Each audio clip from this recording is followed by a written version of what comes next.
Hi, welcome back to West Coast Geeks. I'm your host, Joaquin. How we doing, people? You know who's with me. Hey guys, what's it going? It's Eric. Yep, it's Monkey. Eric indeed. So, what is this? Part three, part four? I think it's part Part three. 3. Yeah. We're doing D for the Devils, Ruler of the Nine Hells, a first edition monster manual intro. So we're just gonna give you the information only that we could find for that time. Eventually, we're going to be doing a way deeper dive into all these creatures. But for now, we're just doing a review of the monster manual. All right. What is a devil in first edition D&D? A devil later to be known as a a Atizu. bazoo or Atizu. bizu are powerful Huh? groups of monsters. Yeah. Devils are lawful evil alignment and originate from the nine hells. True to their lawful evil alignment, devils are locked in a strict and brutal hierarchy, changing form as they work their way up the ladder of power. At the top of this hierarchy are the supreme archdevils or lords of the nine, who are the rulers of the different regions of Bador. Devils often see the various worlds in D&D metacosmos as a tool to use for their own end, including prosecuting the Blood War, a millennium long war between the devils and archdemons. So, now Eric's going to read the official devil The, entry from the the Monster Manual. original official devil description in the original monster manual. Okay, we got devil. The inhabitants and rulers of the plains of hell are principally devils, the most powerful of lawful evil creatures.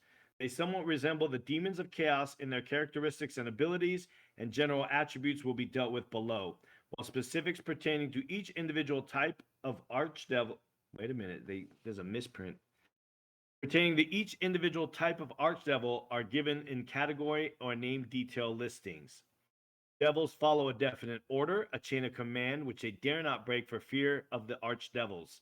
Still, there is a great rivalry, even open antagonism, between the devils of the various planes and between the various archdevils. While the lesser devils squabble, the dukes of hell vie to usurp the throne of Asmodius. But the archfiend has always succeeded in playing one off against the other, and still rules from his lowest plane. All devils are able to move about the planes of hell, although they dare not do so without authorization, save for the dukes. They can move to the planes of Gehenna, Hades, and Archeron at will. Devils can also move through the astral plane, although they seldom do so. No devil is able to enter the other planes unless the proper ritual is performed, a gate is open, or the proper name of a devil is spoken and heard. It is possible to destroy the material form of a greater devil or duke of hell, but such creatures cannot actually be slain unless encountered and fought in hell or those lower planes adjacent to it. Devils can never be subdued. The lesser ones will always fight until destroyed. The greater ones will negotiate if seriously threatened. Devils will serve if properly commanded, but it is risky business, for an improper command will break the law which binds them to service. It also typically requires a contract for the soul of the creature commanding the internal power to obey. It is possible other it is possible for other than lawful evil persons to invoke or otherwise treat with devils, but the long spoon oft spoke of had better been used while supping with such monsters. I guess that's kind of saying if you're going to dine with the devils, you should do so far away. All right, let's see where. Man, this type is so small. I Either that or I know think we're just getting old. that It is too. possible. Let's see. Yeah. Magic circles will keep devils off for a time if they are properly scribed and ensymboled in case of greater and archdevils. Devils are repelled by holy good artifacts or relics. All devils can direct their attacks against two or more opponents if the means are at hand.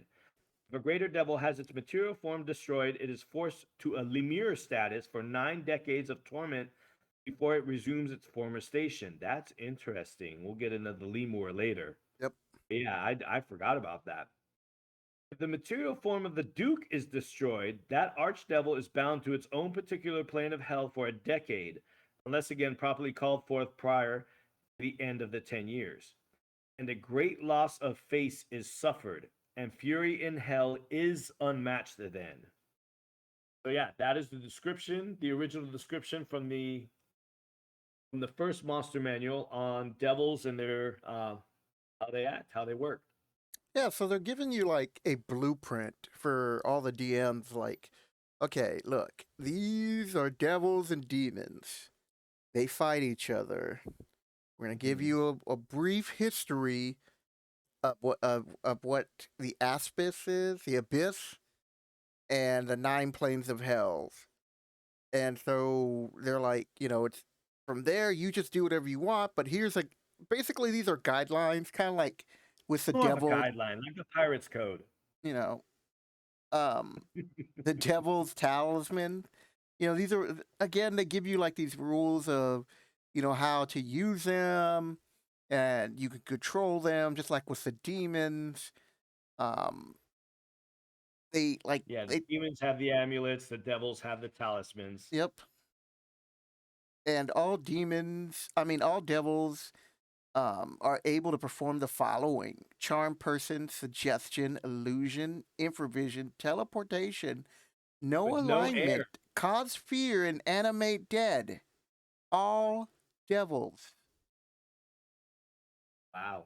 Even the little baby devils. Yeah. Well, except for like the lemurs. But so just think about that. Your typical devil. Okay, so when it comes to pure might, the demons are supposed to be more powerful.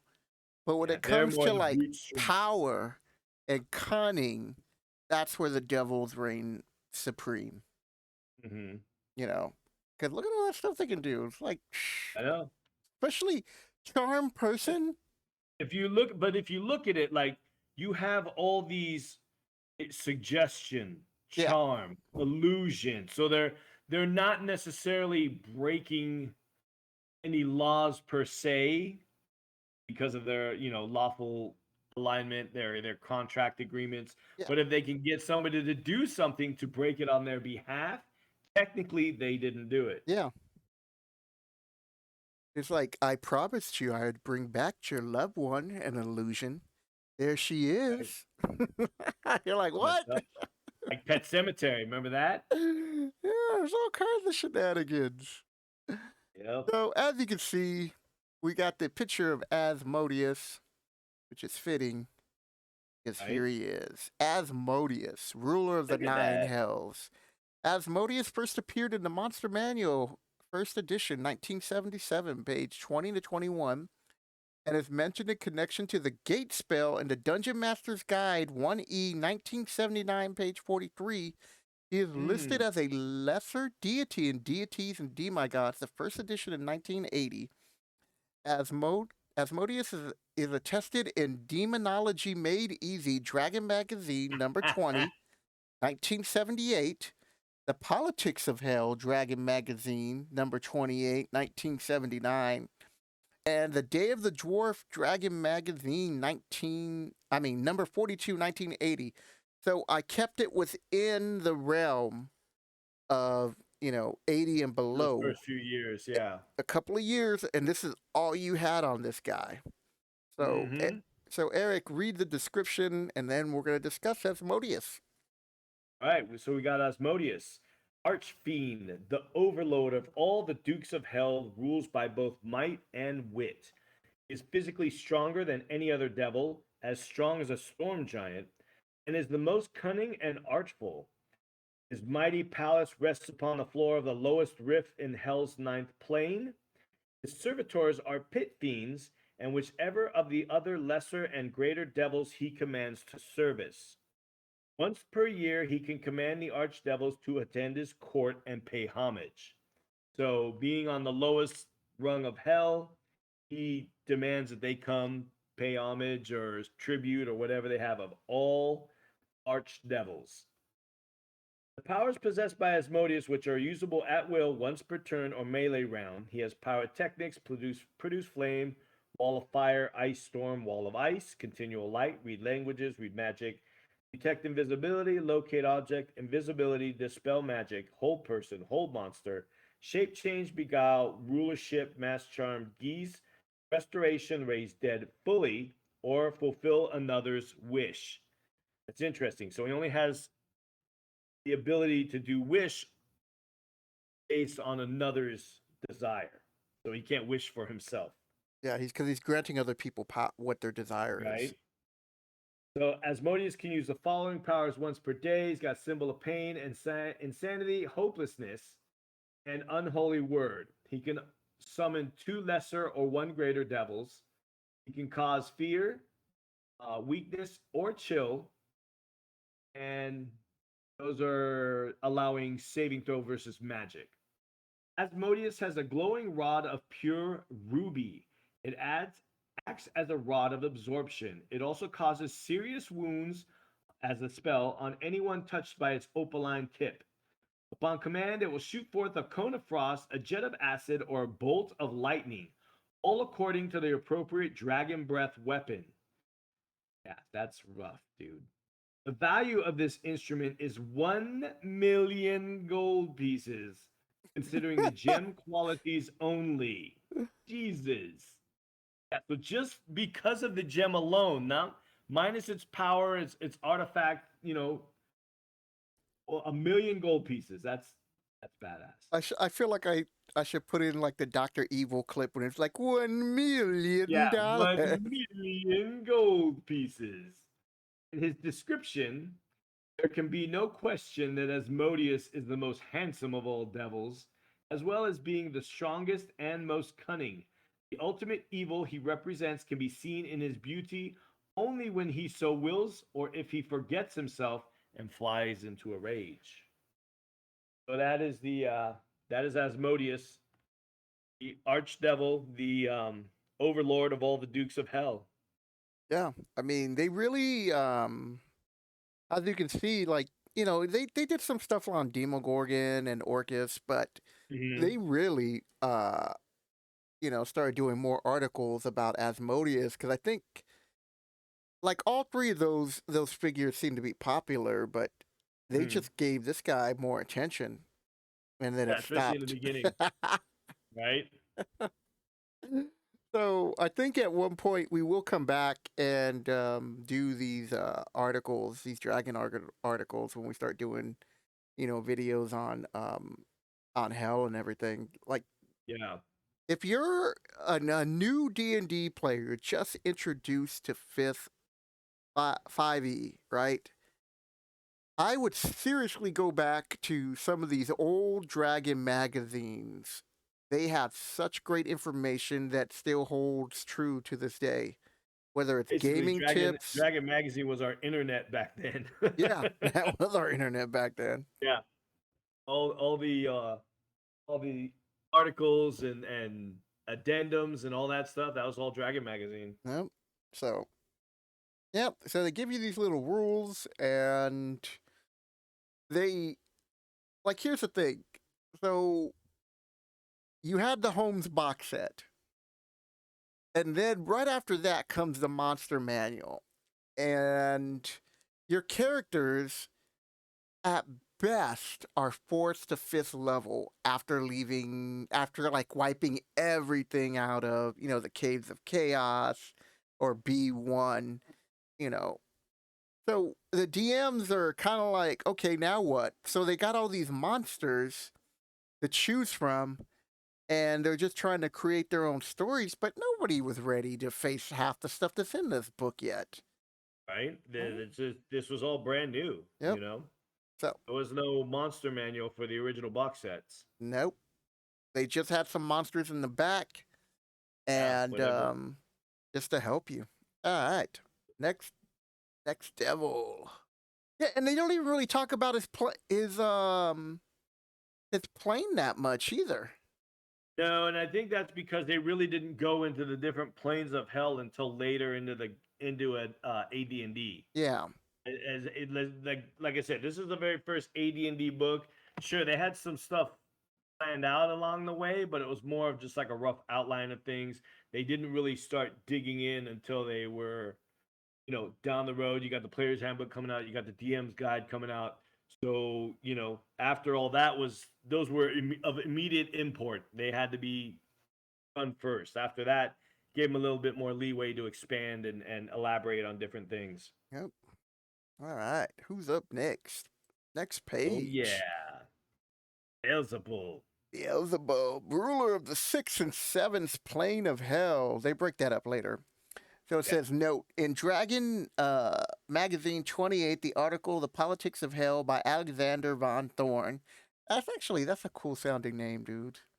Von Thorn. Details the history and politics of hell in AD&D universe. This gives a different history to that detailed below and includes statistics for Satan, Bile, and how do you pronounce that? Astaroth? Something like that.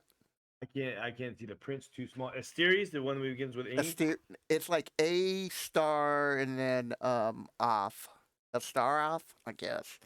Oh yeah, I don't know that. That's a different one. It's not in the original. Yeah, Satan is more powerful than any of the devil citation needed, but lacks support, having been exiled from hell by Beelzebub. Following the revolution, Beelzebub, meaning the lord of the Archdevils, was later overthrown by Asmodius and is forever after known as Beelzebub, Lord of Flies. While the article may have influenced other authors, it should be noted, like any article on Dragon not declared otherwise, was unofficial. In the times before the Reckoning, the first edition and part of the second edition, the Lord of the Nine were divided into two factions. Mesophil. I'm not even gonna try that one, people. Mephistopheles? Yeah, Mephistopheles. Yeah. Lord of Canal. Can I think it's Kenai. Yeah, see, I can't. The print's so small. I can't it's see Cania. Kenya? Kenya? I'm Yeah. not sure. Yeah, he's not in here either. Yeah. The 8th layer of hell, led by one faction, is allies were Despacer. Spader, yeah. Yeah, Spader, Lord of Dis, the 2nd layer. Mammon. Mammon, he's one of my favorites. Yeah, Lord of, and they don't even say Minotaur, they call him Mineros, the 3rd layer. Yeah. Geryon, Lord of, Yep. what is that? Stegi? He's a wild beast, I think. I the think 5th layer. Plane. The opposing factions were led by Beelzebub, Lord of whatever. I'm not gonna try to say that one. Alboge. Yeah, of Maladomini. Yeah, Maladomini. Maladomini. The 7th layer. His allies include Zerial, former Lord of Avernus, the 1st layer. Really? Yeah, this is stuff that they had back then. This is crazy. Beel, Lord. Yeah. Of the 4th layer. Moloch, Beelzebub's viceroy and ruler of Malbolge, the 6th layer. Beelzebub and I'm not even trying to pronounce that again. Mephistopheles. Remember Mephisto? Just remember Mephisto. Mephistopheles believes that by eliminating the opposing factions, they could gain enough power to challenge Asmodius, Lord of the Nessus, the 9th layer, and ruler of the other lords. Note, the 1st edition, the ruler of Avernus was Tiamat. At the onset of the 2nd edition, this was changed to Bel, with Zerial eventually being retroactively written in his Bel. And then they even switched all of this. Yeah, they switched it back. They went back and, later editions, they just cleaned everything up. So yeah, this is how it was in 1st edition. And like, to me, the important thing before you read his description is they actually put in Satan and all of that, which I kind of at the time thought it was a mistake. And well, you'll see later how much of a mistake it was. Yeah. So I just thought that I was like, this is a fantasy game. Why are we invoking the actual Satan in there? It is fantasy, but you got to remember they had later on when they come out with deities and demigods, you have Norse mythology, you have Egyptian mythology. No, I get it. I just didn't think it was necessary. Because Christianity was up front and center because that was more, known in the Western world. Yeah. All right. So give us his description. All right, Beelzebul. He's probably my favorite name to say. Visible. Beelzebul. The sixth and seventh planes of hell, Malboj and Maladomini, respectively, are ruled by Beelzebul, Lord of the Flies, or is it lies? Hmm. He is an archdevil of great power, second only to Asmodius. Malboj is a black stone plain filled with stinking vapors, smokes, fire pits, and huge caves and caverns. Maladomini is similar, but there will be found with the moated castles of the Malbranche and the great fortress of Beelzebul. The Archdevil can employ any of the following powers, one at a time, as desired, during a turn or melee round, as applicable. Pyrotechnics, produce flame, wall of fire, continual light, read language, read magic, detect invisible, locate object, invisibility, dispel magic, shape change, beguile, rulership, hold person, charm monster, geese, restoration, raise dead fully, fulfill another's wish, and once per day he can use symbols of pain, insanity, and unholy word. He can always summon 1 to 4 horn devils. His glance causes fear and weakness whenever he directly stares at any person. So that's also you get a save versus magic, or you collapse in trembling fits until D4 melee rounds after the gaze is lifted. So you don't even have to look at him. If he just looks at you, you're making a save. Yep. And that is it. That's a very short description. Yeah, it Probably is. one of the shorter ones we've come across so far. And that's why I went and, when I was digging up some more information, like Asmodi, if I would have went into those Dragon magazines and started pulling out everything, I was Yeah. like, yeah, we're just gonna hold off on that till we Yeah, do it something can it different. can yep. Um, but yeah, they really don't have that much on him.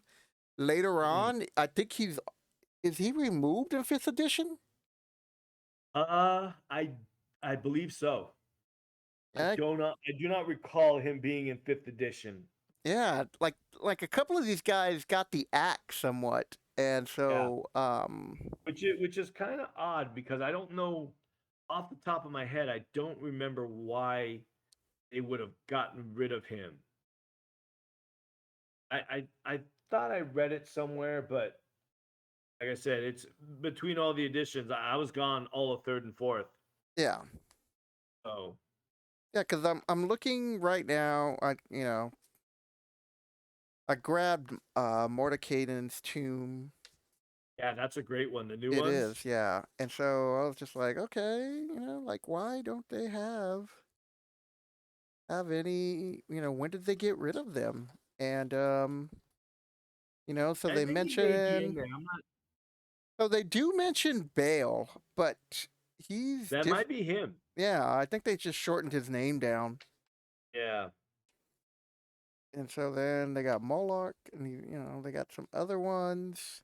Yeah. But you know what they didn't There's have? like Yeah, so you know what? I don't want to get caught off. We're yeah, staying yeah. focused on Monster Manual. That's Okay, a rabbit hole. We gotta stay first edition. yeah, stay first edition. But I just thought it was interesting that they it's not that much information about them. Hmm. Okay, so we have the Barbed and Bone Devils, and there's really not that much about them. And there you can see Beelzebub, the original picture. I just found a modern one because I thought it was cool. Yeah. Um, so the Barbed and Bone Devils. The Barbed Devils are lesser devils known for being guards and hunters with their hold spell. And the Bone Devils have the rare Ultra Vision. In first edition, they were confined mostly to the fifth layer of hell. And that was all the additional information I could really find on Yeah. them in first Yeah. edition. There's not a whole lot of them. Yep. So the So, Barb Devils populate the third and fourth planes of hell. They are excellent guards and alert at all times. They are never surprised.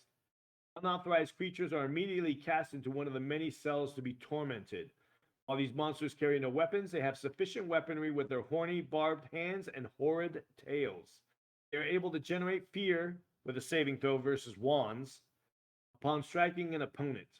Barb Devils can perform any of the following one at a time per turn melee round as applicable. Pyrotechnics, produce flame, hold person, or summon another Barb Devil with 30% chance of success.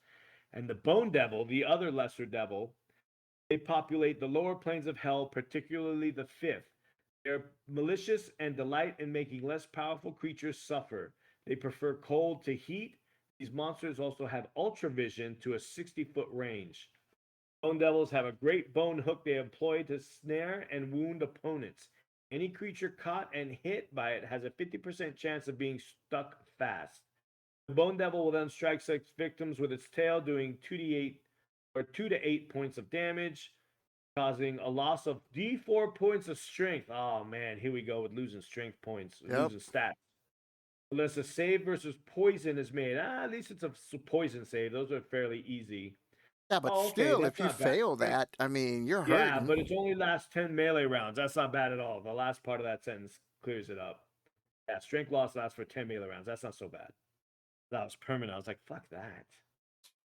At will, once per turn or melee round is applicable, Bone Devils can generate fear in a 5-foot sphere, create illusion, fly, become invisible, detect invisible, fear, or summon another Bone Devil with 40% chance of success. Once per day, it can also create a wall of ice.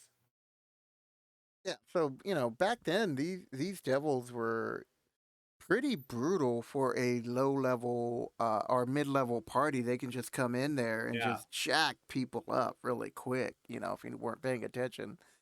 Um, Mm-hmm. but I'm trying to think.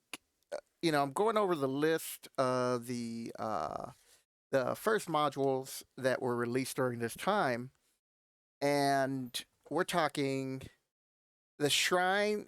We're talking the D series, so Descent into the Depths of the Earth, the Shrine of the Kuatoa, the Vault of the Drow, and then Oh, Against yeah. the Giants, and then the Tomb of Horror, and then the box set later editions in 1979 was to Keep on the Borderland. Then you had White Plume Mountain and the Village of Hamlet. So I'm thinking back in all of these modules. I think maybe in the depths you might run into a demon, like a succubus or something like that. In Vault of the Drow, you run into a few. Mm-hmm. Um, Tomb of Horrors, they suggest that if you were to go ethereal or astral plane, um, then demons and devils will, take notice and attack you. And that's it, you know. Yeah. Yeah. There's So not a lot of devilry going on. yeah, so you rarely fought or even heard of these creatures of demons and devils. Mm-hmm. So that's pretty much it, man. So not much to say about Yeah. these two guys.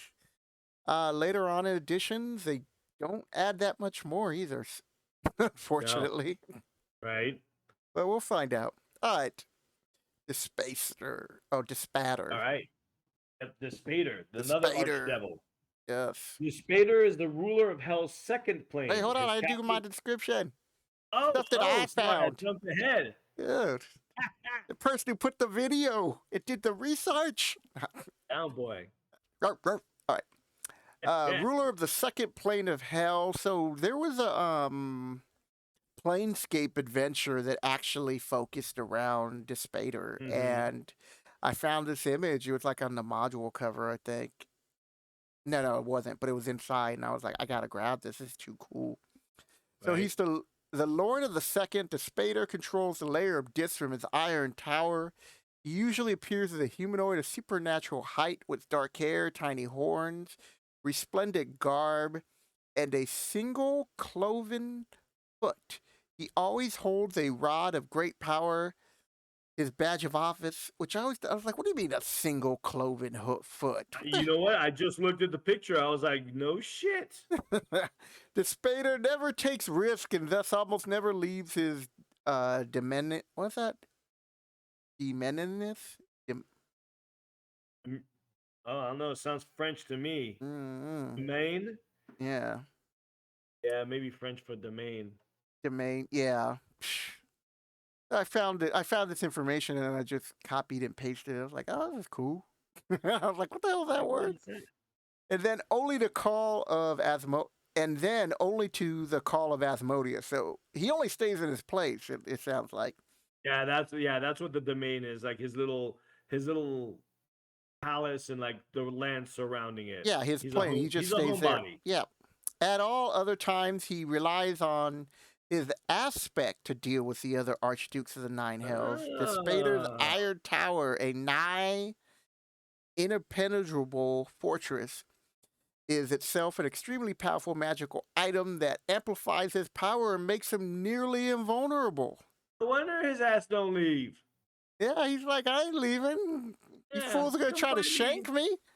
in I, my house, yeah, bitches. that's my house. I got all cable. I got all the channels, baby. I ain't Right? leaving. I got the NFL package and everything. You said NFL. I like all those demon pictures behind him. Yeah, that's why I picked Like, it. yeah, I was trying to find a cool yeah, image of that's cool. him. I mean, we did see the hmm other image of him, but Yeah, because you really don't hear from him. Like he's just no. one of, he's an archdevil, but he's kind of like, eh. Like I said, in Planescape, they had this one adventure or Yeah, module, and it was pretty cool, and that's it. All right, so go yeah. ahead. Let's give him his tribute right now. All right, with his cloven foot. The Spader is the ruler of Hell's second plane. His capital is the Iron City of Dis, named after the whole of the plane. The Spader's palace there is infernally grand. The city is filled with zombies, araignées, and a sprinkling of Barb devils and Malbranche. Oh, I love the Malbranche. The following powers are possible at will for the Spader, one at a time per turn or melee round as applicable. The usual pyrotechnics: produce flame, wall of fire, light, read magic, read languages, detect invisible, shape change, beguile geese, restoration, and raise dead fully. He can also fulfill another wish. He can summon 1 to 3 araignées with 75% chance or a 25% chance a pit fiend. Interesting. Once per day, this Spader can employ a symbol of pain. He could also pronounce an unholy word once per day. His stare causes fear or chill in all persons who fail their saving throw versus magic. The Spader is evilly handsome, and his small horns, tail, and cloven left hoof distinguish him from humanity. He has a rod which has the powers of a rod of rulership and double strength staff of striking. Ooh man, 4 to 24 hit points of damage. Oh, at first Yeah, edition, that was brutal. yeah, yeah. When you're with your D4 mage. Yeah, Yeah, so I yeah. mean, So this, that's him. yeah, I mean, like I said, they really don't use him that much from that point Mm. on. Uh, Especially now that we're in 5th edition. I don't even think you've even heard his name once. Yeah, I'm trying to remember because they did some stuff on devils because of tieflings, but he's very minor. And I don't have the fifth edition books on me, but yeah, very minor. I think he's in the Mordenkainen's Tome of Foes, the original one, but that's about it. Yeah, because I'm just like, um, yeah, eventually we're gonna get, we'll be talking about this book, but yeah, he is mentioned in here. I actually got a quote for Despater. The cosmos is a grand game. He who knows it rules the best shall win the prize. So yeah, I mean, they mention a lot of stuff, but it's just they're not really focused on that. They focus more on Demogorgon because of Stranger Things, but other Mhm. than that, Well, I mean, and demons were more popular back then. yeah. Yeah, they did a lot more research on them. Yep. All right. So now we have the Eerie's, Horned Devils, Horned and Ice Devils. So before Eric reads all the different descriptions, this is what I found. In first edition D&D, the Eerie's and Lesser Devils, common to the second of the 9 hells, most commonly sent out after wayward souls who are bound for hell. The Eerie's prefer to take their prey alive back into the depths. The souls are always fresher that way. Strong, fast, and capable of detecting invisible creatures, locating objects, and polymorphing themselves. They are wily foes who will find you. The Horned Devils, the Greater Devil. As you can see, the Horned Devils are basically the template for the generic devil. They're powerful and come in two flavors, whip or pitchfork wielding. Horned devils are some of the most powerful threats in the nine hell. And then we got the ice devils, which are also greater devils, and the Eerie's the lesser devil. Yeah, I already said that. I just wanted to make sure. Found most commonly on the cold layers of Stygia, or how you pronounce that? Stygia Stygia. That's why I and have Eric Cania. on here. And Yeah. Cania. Ice devils serve as commanders of the internal armies of the nine hells, tormenting lesser devils as an outlet for their anger and resentment. Coveting the power of their pit fiend superiors, ice devils work senselessly towards promotion, slaughtering the enemies of nine hell and claiming as many souls as they can for their archdevil masters. Take us away. All right. We got the Arrhenius. I'm not sure on the pronunciation of that, but I think it's Arrhenius. Arius. Arrhenius. Yep. Arrhenius are devils common to Hell's second plane, as well as the kind most commonly sent forth to garner more souls. They are female, but can appear male. They are armed with a magical dagger which drips a caustic venom and causes terribly painful wounds. Save versus poison or faint for D6 melee rounds. They also carry a rope of entanglement in which to bind their victims. Araignées can be struck with normal weapons. Oh, they don't have that protection. Nope. No +1 weapons, just regular old weapons. They can, at will, cause fear in all who look at them, with a saving throw versus wand as applicable.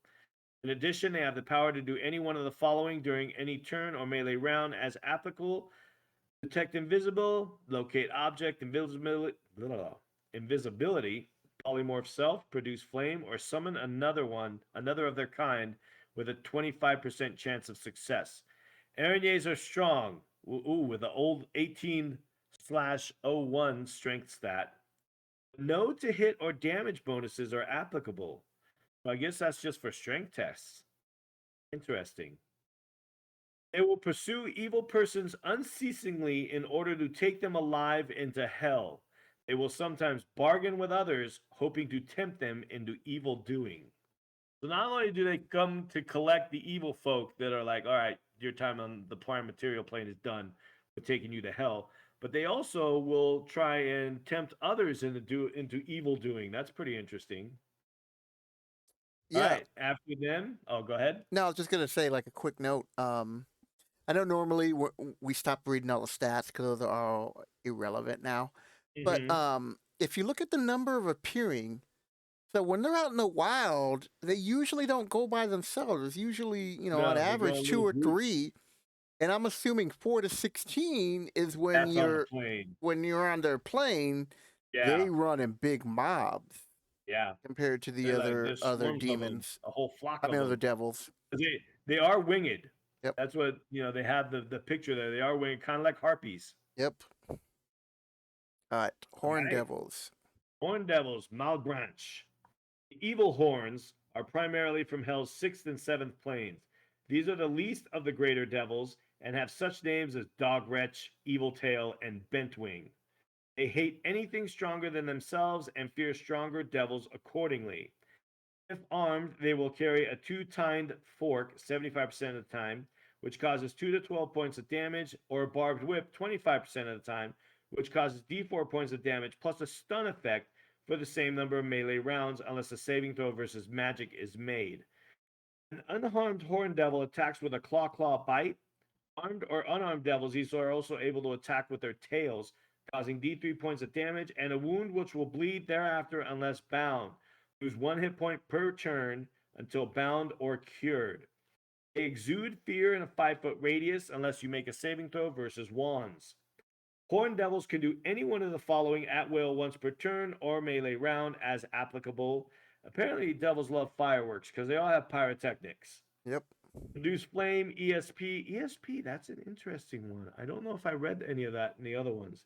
ESP, detect magic illusion, or summon another horned devil with a 50% chance of success.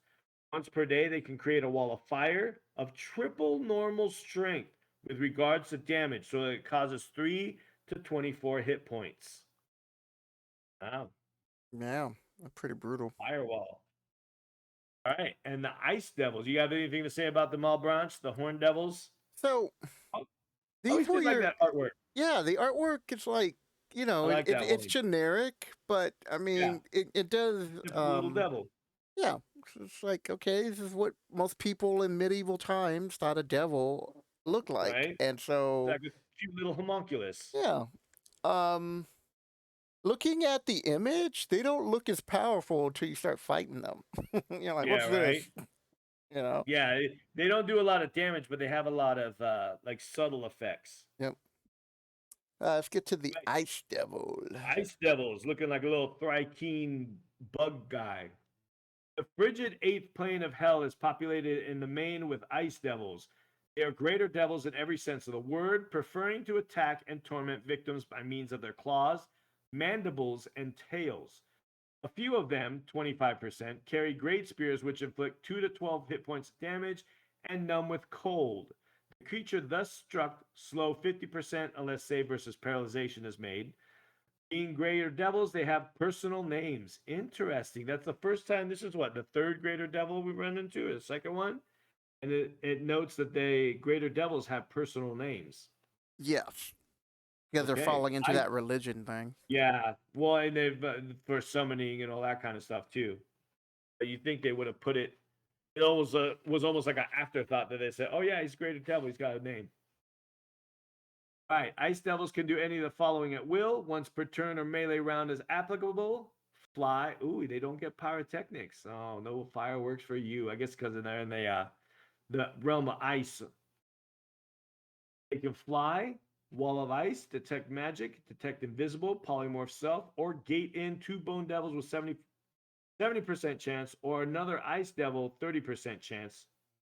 It's 60% chance of success. Some of these percentage chance, they stack them on top of each other. They don't quite make sense. Yeah. Once per day, an ice devil can cause an ice storm as per the spell. These creatures have ultra vision up to 60 feet, are able to regenerate 1 hit point per melee round. Look at that. And a Yep. grasping strength of 1876. Irradiate fear in a 10-foot radius unless you make a save versus wand. So let me see. What was the other one with ultra vision? That was the bone devil, right? Yeah. Well, the other thing is like, why make them 18? Just go 18. Back then we had a percentage. If you rolled Yeah, 18, there was a let's different, make it eight. 18 over 0, 0. They're a greater devil. Come Yeah, on but now. then you take it away from like the hill giants Yeah, and it's like, what the hell? ogres and stuff. So, real quick note. So, I looked in the monster manual real quick, and when it came to Hmm. like demons, demons didn't start getting names until type 4.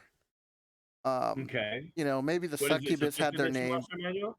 Yeah, because the Nala Feshnis, these demons combined, and I think it mentions on here that some type 4 demons have names. So that's, once you get to type 4 demons, the other ones are all just fodder. But once you get to Hmm. there, those ones started Yeah. having names. But I think the ice, out of all three of these, I find the Ice Devil really captivating in the sense that if you were to throw as a DM, if you were to throw these at a member of your party, or I mean, Mhm. against a party, I wouldn't just tell them like, "Oh, out from the depths comes an ice devil." I'd be like, you're in the woods or whatever," and then you would describe this creature, like far away, and all you can really see is like the eyes and maybe a little, and just describe the face, and it Mhm. would be like tracking them. So they wouldn't know that they're fighting a devil right away. Just given Right. that base, and even when they get up close, I still wouldn't say you're facing an ice Yeah, because I devil. mean, it could be it's very insectoid. They have the Yeah, mandibles. You know, there are other creatures that kind of resemble that without it necessarily being a greater devil. yeah. On top of that, Yeah, so they're yeesh. all right, now we're gonna go to the Archdevil Garyon. Oh, the little beast guy. Yeah, dude, this guy has Oh, made look at that second appearances. one. I haven't seen that one before. Yeah, that's I want to say that's the rod of the 7 parts. I want to say I took that image from. Okay. But Garyon, ruler of the fifth plane of hell, he first appears in the first edition Monster Manual, 1977. Garyon's realm was further detailed in Ed Greenwood's The Nine Hell Part 1 in Dragon 75, 1983. So he had to wait 6 years to get any kind of additional information on him. You know, when those other Dragon magazines, they probably do mention him a little bit, but Uh-huh. it's we're gonna do a video on those because I'm gonna pull up those magazines and articles and Mhm. get them all ready and we can talk about those because those look really interesting. But Yeah, some of the old stuff. yeah, but I digress. So here we go.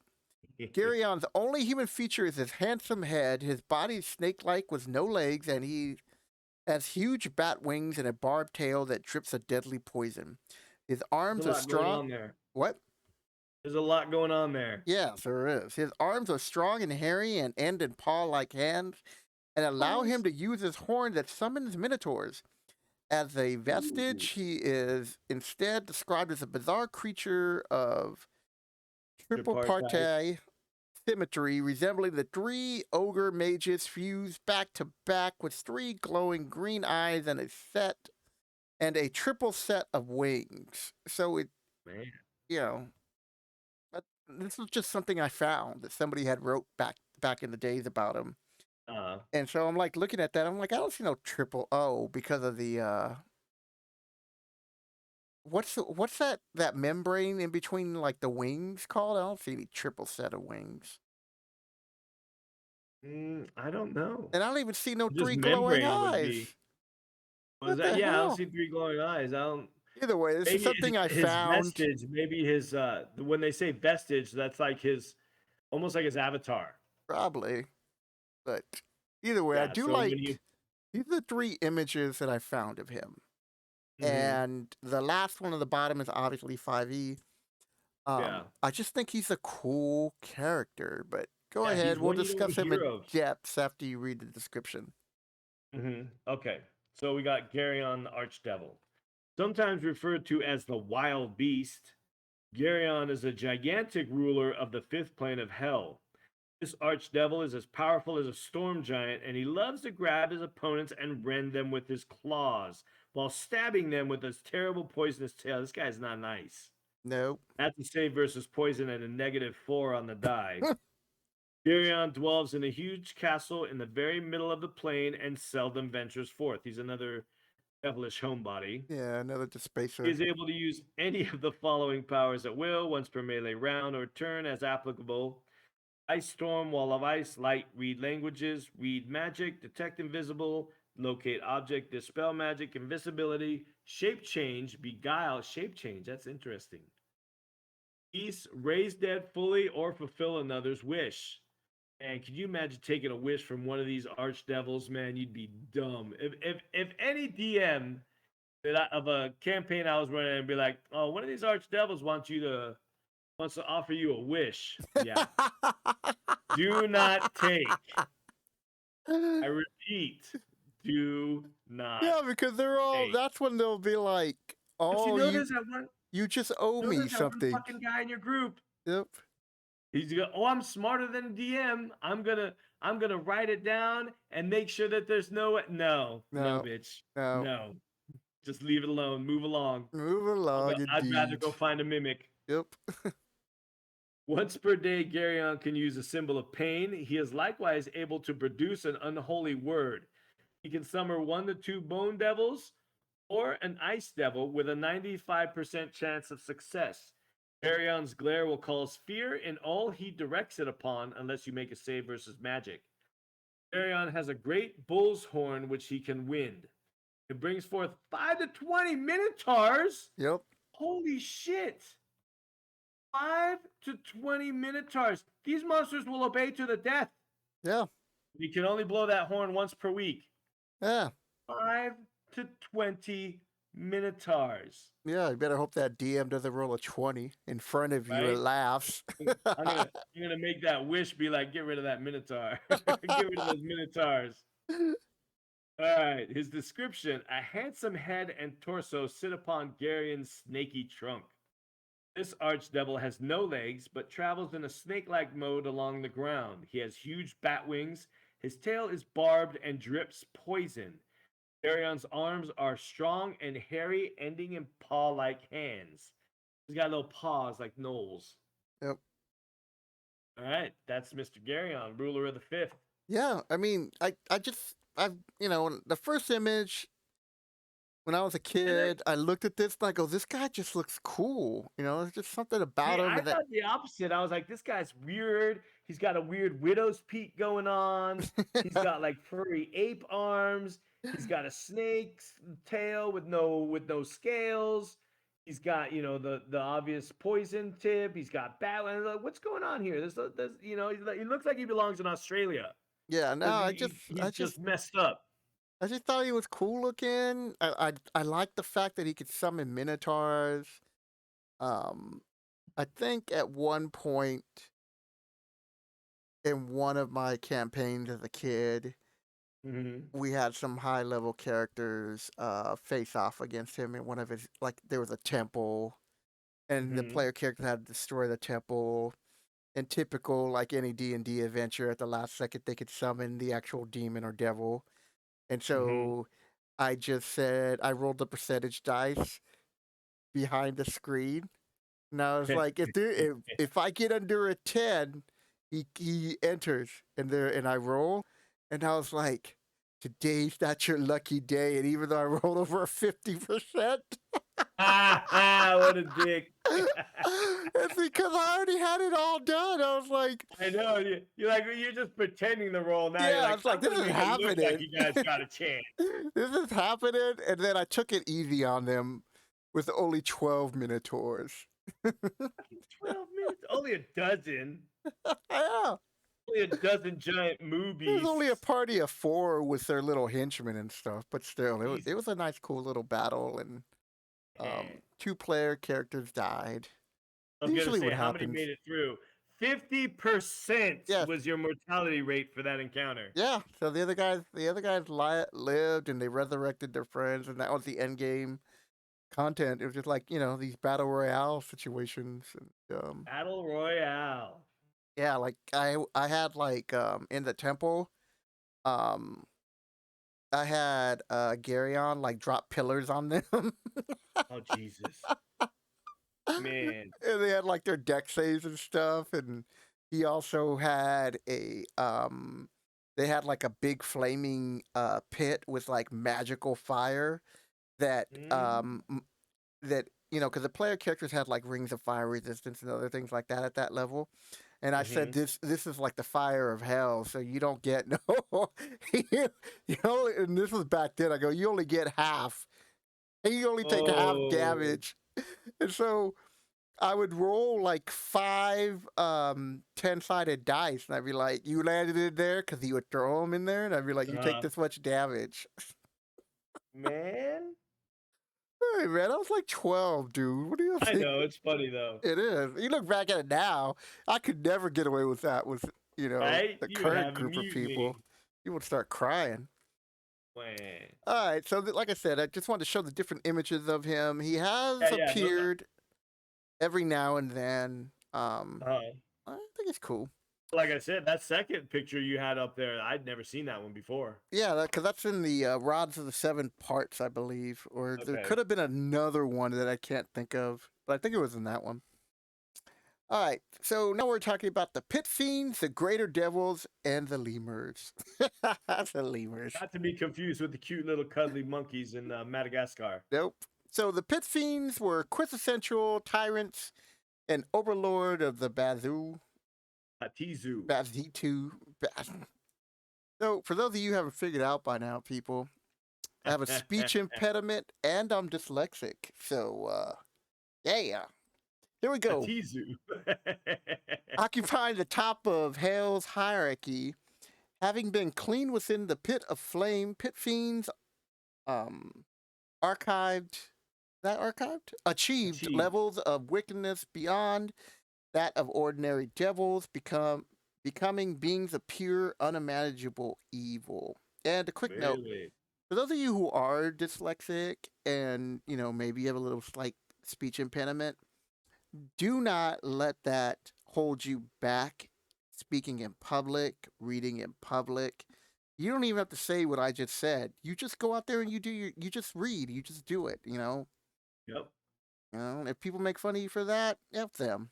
All right. Now that I've got that public service announcement out of the way, That's my PSA for the evening. that is.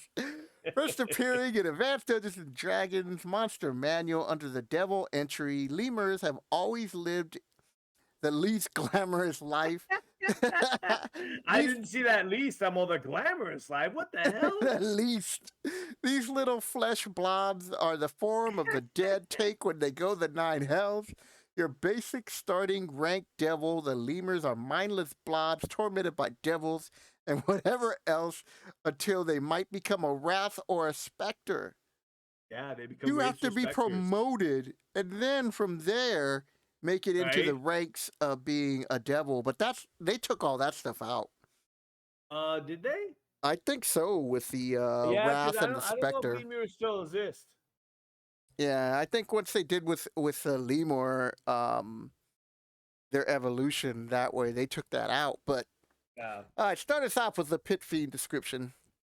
Are you sure you want to do pit fiend or the lemurs first? We gotta save it. You gotta end off with a big one.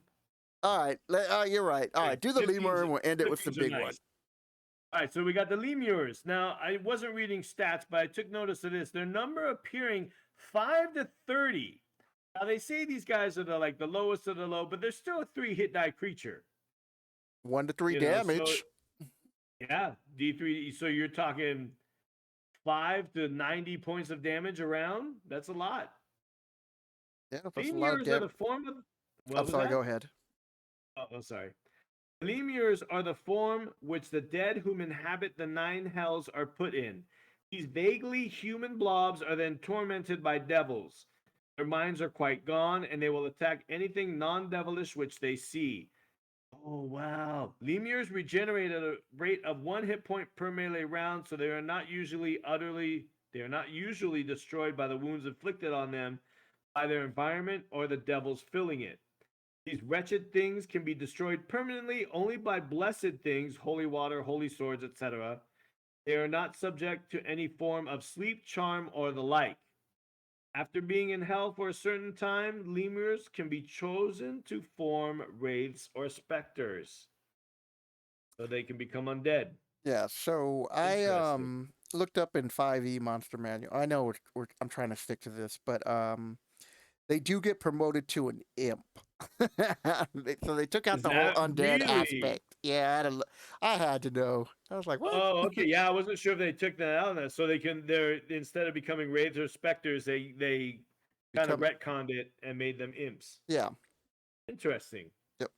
All right, now for the big guy. These are basically the bloodthirsters of hell. These guys, number appearing, you only see them one, or singular on the prime material plane. There can be up to 1 to 3 of them on the plane of hell. The lowest plane of hell is the home of the dreaded pit fiend, a devil of great power. They possess a terrible strength and are the most evil nature. All pit fiends have personal names. They are the personal servants of Asmodius. So these are like his royal guards, so to speak. No, these are his generals. Yeah. They're the servants, they do everything. They each typically carries an Ankus-like weapon and a jagged-toothed club, and all can strike with both in a melee round. Pit fiends are able to perform any of the following at will, once per turn, or melee round as applicable. The fireworks are back with pyrotechnics. Produce flame, wall of fire, detect magic, detect invisible, polymorph self, whole person, or gate in 1 to 3 barb devils or another pit fiend. Once per day, a pit fiend can use a symbol of pain. Save versus magic -4. Wait a minute. Save versus magic at a -4, or suffer a -4 on attack dice, -2 to dexterity for 2 to 20 melee rounds. Jeez, there's a lot in there. They shed fear in a 20-foot radius. All pit fiends have a strength of 1800. They generate 2 hit points per melee round. If they strike with their tail and score a hit, the opponent is held with 2 to 8 points of constricting damage per turn. That's the Pit Fiend. Yeah. So back, so these little like bullet points that I put here, these are just the limited information that I've able to found, and in some cases, it's almost just repeating what the monster manual, you know, Yeah. wrote down or had in the description. That's what because they really didn't have that much back Yeah, then. you But find this stuff on the internet, they're just gonna take it right out of the monster manual. yep, and so the articles written back, even the articles written back then, they didn't really go into depth. And but the pit fiends have really evolved, and you're gonna find Yeah. that out in later videos that we do. That Mhm. these guys are no joke. So that's it for the devils, for the demons and devils Yeah. part of the monster manual, man. It's pretty. Devils was really short. You got the demon one. I mean, what that original demon videos of ours was what 2.5 hours long. We had to cut it down. Yeah, I'm looking at. Let me look at Ramp OBS. We're at an hour on this one, so we're gonna be doing the Yeah, wrap which up. So isn't too bad. yeah. So real quick note, Eric's wife is named Dallas, and she was like, I'm gonna switch this over to the next one. She was all, you guys need to shorten it, right? And he tells Right? me this, and you guys don't need to talk as much. And I was like, what does she know? I go, she doesn't play D&D. This is for like the hardcore D. She played back in the day. Okay, Eric, we're gonna shorten these videos. Right? We're gonna All limit right our then. stories down. We're gonna keep it down. Right? And In fear of Dallas, man. Welcome yeah, to my man. I world. was like, well, I guess Dallas is spoken, Like dude. you don't know. Oh wait, you do. Oh, you know what you talking about? No disrespect to Right? your wife, but oh wait, she does. All right. Yeah, right? So our next video, part 4, will be devoted to the letter D until we hit the dragon. So here's the thing. This video is going to be released on Fridays. Every Friday, I'm going to release a D&D video, and Eric's is going to be riding with me on this series. But on the days, for whatever reason, like it's been a while since we've been able to, follow up on this video, I will do a different D&D video. So we're actually going to be recording 2 videos the next time we get together, because we're going to be doing the letter D, and then all these demon and devil pictures that you've seen is what helped cause the satanic panic back in 1980. Because if you look at the original game, all you see is Dungeons and Dragons. If you look through the player's handbook, there's really no satanic, not that much, even in the DM's guide. It's the monster manual that really that helped people, and the other images that they had out at the time, and some of the stuff that they Original had deities and before. demigods too. Yeah, that they were able to link all that stuff together. Yep. And we're gonna do a video on that. I've already. It was all over the talk shows. You had movies like Mazes and Monsters with Tom Hanks. Yep. And it was crazy. So we're gonna get more details for those 2 videos. We're gonna be recording next, but so let's do the wrap up here. So, what devils are good for high level characters? Eric, you're up first. What do you think? Well, I mean, high level characters, are we talking like 15 to 20 now? Well, we're talking like, well, now if you can get somebody to 10th, they say 10 is where everybody drops off because of. Yeah, but I think that's just because people just want to do something different, and we all have character ADD. We all do. Yep. So I think that people get tired of it. But I would say high levels. I mean, you're talking a singular Archdevil, or if you have a group from 4 to 6 people, and you're high level, and you got crazy magic items and magical artifacts and stuff. You throw an Archdevil out there, be like, here, deal with that. Yeah, I mean, that's perfect. You're gonna go to his planes and try to grab something, do something. Yeah, so who would you pick then? It's hard. Like I was looking through these as we were going, and I knew the favorite was going to come up, and I really don't. My favorite devils didn't come along till later. Yeah. But if I had to pick one out of here, I do love Beelzebul, mostly because I like saying the name, and the Lord of the Flies. I love that book, and something about him is just Like he kind of morphed into like this weird slug-looking devil later on in the versions, and I kind of like he's just kind of he reminds me of Jublex. Yeah. So he was I would have to if I had to pick any of them, I would like him and and the Pit Fiends. Pit Fiends are great, man. Yeah, I But yeah, felt the others I didn't really get too much into. yeah, as cool as I thought Asmodius is or Hmm. was back then, and I still think he's a great, villain and all. It was like, like I told you before, like it was Gary on for me. I was just like, this guy looks Yeah. cool. I can't wait to high level, and then I'm gonna kill my player characters with him and his Eh, army of minotaurs. right? It's Yeah, that like as we were going through, I'm like, actually, that guy's kind of cool. yeah, But it, yeah, oh yeah, and a shout out to the Malbranche. I always like that little picture, little demon, yeah, little yeah. or They're not they're demon, but little interesting, devil guy. but I just feel like D&D paid more attention to the demons than they did the devils. Yeah, most assuredly. And I think I was gonna say that maybe perhaps the demons had more interest in the prime material plane, but I'm sure the devils did as well. Yeah, But yeah, they were definitely more concentrated on the demons in this book yeah. So because I mean you have multiple greater demons in here or multiple archdevils in here controlling multiple planes.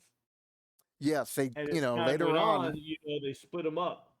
Yeah, second when the Monster Manual 2 came out, that's when they went all in that way. Hmm. And so And they started giving a devil to each plane. all right. And then the other question I pose for this is, will they ever do Planescape again? I don't think they will, and I believe it's because Planescape. This is from what I remember. I could be wrong, but Planescape was made. They wanted to make a single. What is it called? Not a realm, but like a campaign setting based upon the artwork of Brahm. And oh no, you know what? I'm sorry. That was Dark Sun.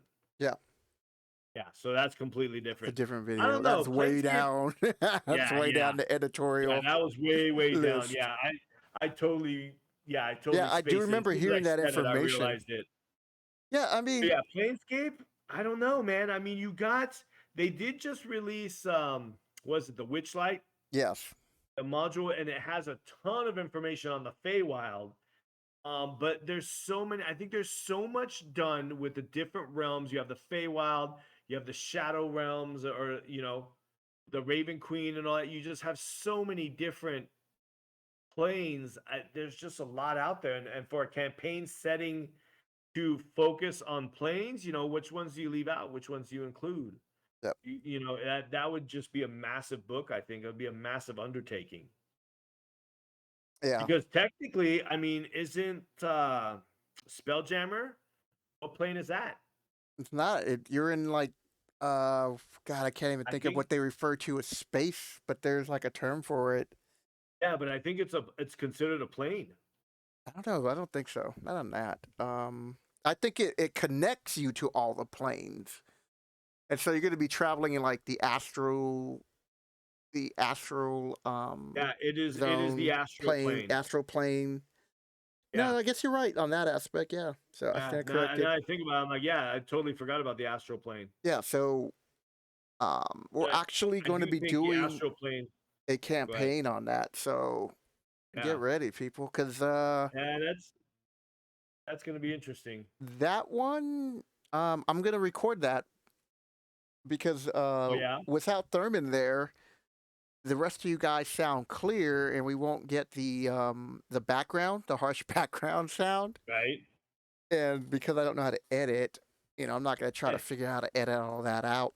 But right. yeah. So next video in the series is D, which is mainly gonna be about dinosaurs, and Yeah. then like Eric was talking to me earlier, 5 other creatures, and then we do the dragon series. Yeah, but I think And that some of the creatures are pretty I mean, you could talk a lot about, a couple of the creatures that are coming up. Actually, you can fill in quite a bit with one of them. Oh yeah, I mean, but But yeah, you got about 80 dinosaurs in here. it feels like it, dude. There's a lot. You'll Yeah, no, never see you this literally amount of have like dinosaurs again. Again.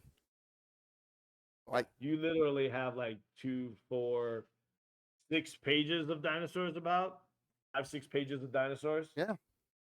So get ready, people. And that's why I All chose this right, image right here. I was Jurassic like, we're Park going coming up dino crazy. next. Dynamite. Yep. And then in between all of that too, because I do want us to record both those two videos. So the next video should be the satanic panic in between the Oh dinosaur. yeah, And then we're just gonna keep going through the books, and there's some yeah. other Once we get creatures that Eric wanted to do, and so we'll probably just do an in-depth on whatever Eric's I really think once excited we get about. past dragons, we'll be able to start rolling along with the other entries. Oh yeah, we're gonna get through this book pretty quick after a few more videos. We Yeah, just had to give some of these creatures their proper due.